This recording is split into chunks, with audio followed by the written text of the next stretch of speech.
Jadi kita lihat skala prioritas untuk lihat keuangan negara dan biaya listrik kita.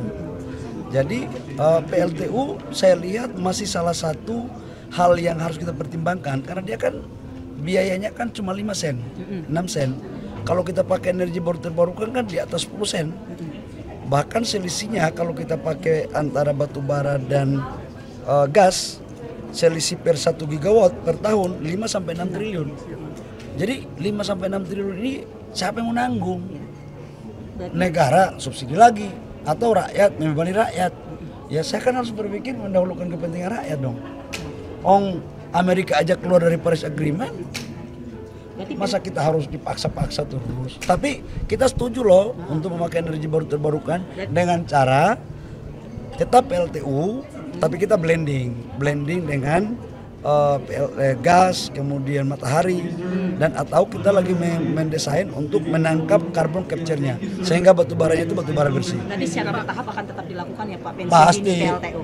pensiun dini pasti ada waktunya untuk pensiun. Sekarang kan 600 megawatt yang kita lakukan di Cirebon. Tapi Pak, sebenarnya ada nggak sih Pak konsekuensi misalnya kalau Indonesia tidak melakukan pensiun dini, misalnya kayak kemarin kan sawit kita bermasalah nih, nggak bisa masuk Eropa atau apa gitu. Kalau misalnya Menang kok itu nggak ada, enggak, maksudnya kalau misalnya untuk PLTU jangan ada pakai sih? misalnya apa urusannya. Pak, Makanya minta tanggapannya, Pak, soal- negara Indonesia itu berdaulat. Pak, minta tanggapannya Pak soal Dirjen Migas dicopot. Bukan dicopot, dinonaktifkan. Kan Dinonaktifkan oleh Bapak. Ya itu biasa, bagian dari konsolidasi dari institusi ya. Itu ada Biasa. hubungannya sama kemarin kemarin menggeledah Jagung Dirjen Migas. Kalau kemarin kan saya yang dapat informasi penggeledahan itu kan terkait dengan impor crude ya 2018 sampai 2023. Ya udah itu persoalan pergantian urusan Tapi nonaktif benar internal. Nonaktif benar ya Pak? Gara-gara LPG kemarin Pak. Gara-gara Karena sesungguhnya saya sudah terlambat, harusnya jam 4 kurang 15 menit. Tapi karena masih urus gas LPG, kemudian terlambat gitu kan.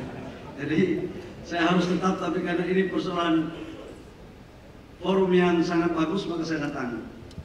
Bapak Ibu semua, saya mau jelaskan dulu tentang kondisi posisi bangsa kita dalam konteks minyak kita, energi kita, khususnya energi fosil.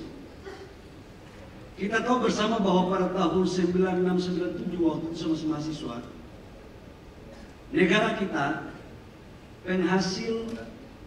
salah satu penghasil negara minyak yang paling banyak di negara-negara OPEC.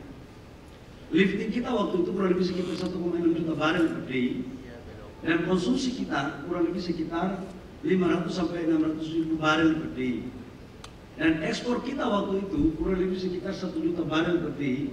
Dan total pendapatan negara kita tahun 96-97 40 sampai 50% itu bersumber dari oil and gas. Kemudian reformasi, seiring waktu berjalan, banyak perubahan-perubahan yang kita lakukan, termasuk rekomendasi IMF. Ketika kita mau dibantu waktu itu, dokternya ini IMF. Dokter ini agak salah-salah juga Bang Hatip. Nah ini saya membuktikan dokter yang salah ini. Dia suruh kita untuk merubah undang-undang migas. Apa yang terjadi? Tren lifting kita pasca 96-97 itu menurun terus.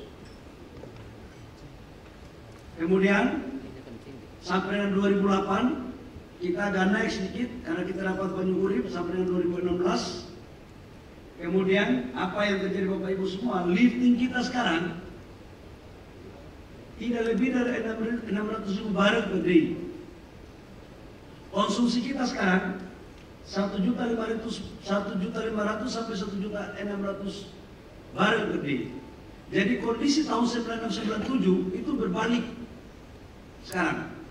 Makanya impor kita sekarang 1 juta barel per day. Karena kita hanya kapasitas kita 600 ribu barel. Kapal SKK Migas rambutnya udah nggak bisa tumbuh sekarang karena lagi mikir tentang bagaimana menaikkan lifting minyak tiap hari. Ini kondisi kita. Kemudian saya cek, kebetulan saya baru jadi Menteri ESDM beberapa bulan dan background saya tidak pernah di minyak. Tapi saya mengecek apa sih masalah, masa sih nggak bisa. Nah, setelah kita dalami Bapak Ibu semua, ternyata potensi sumur kita itu ada kurang lebih sekitar 44.000 lebih, 44.300 sumur yang ada di Indonesia. Dari 44.000 itu kurang lebih itu yang berfungsi hanya kurang lebih sekitar 16.000 lebih. Itu yang berfungsi. Dan sumur-sumur ini sudah tua-tua juga. Sudah sumur-sumur lama. Dan yang idle, yang tidak berfungsi, ada kurang lebih sekitar 16.000 sampai 18.000 sumur. Dan dari situ kita cek lagi sumur yang masih bisa dioperasikan, yang masih bisa digarap, itu ada kurang lebih sekitar 7.000 sampai 8.000 sumur. Nah kemudian saya cek lagi, apalagi ini masalah. Saya biasa dulu waktu jadi pengusaha kan suka membuat masalah dan mencari masalah. Karena dalam bisnis itu setiap ada masalah ada peluang. Nah kalau kita tidak ada masalah lagi berarti kita meninggal aja, nggak perlu ada hidup lagi, kira-kira begitu. Nah setelah saya cek ternyata Bapak Ibu semua kondisi baseline negara kita itu ada 301 sumur yang sudah selesai eksplorasi tinggal POD. Dan beberapa teknologi yang bisa kita lakukan. Nah sekarang strateginya, bagaimana agar meningkatkan lifting? Bahwa Presiden Prabowo menargetkan kami, dan beliau sudah canangkan agar di 2028-2029 lifting kita sudah harus mencapai 900.000 sampai 1 juta barel per day. Ini tantangan, ini kerja keras. Tapi pertanyaannya adalah apakah bisa ini dilakukan?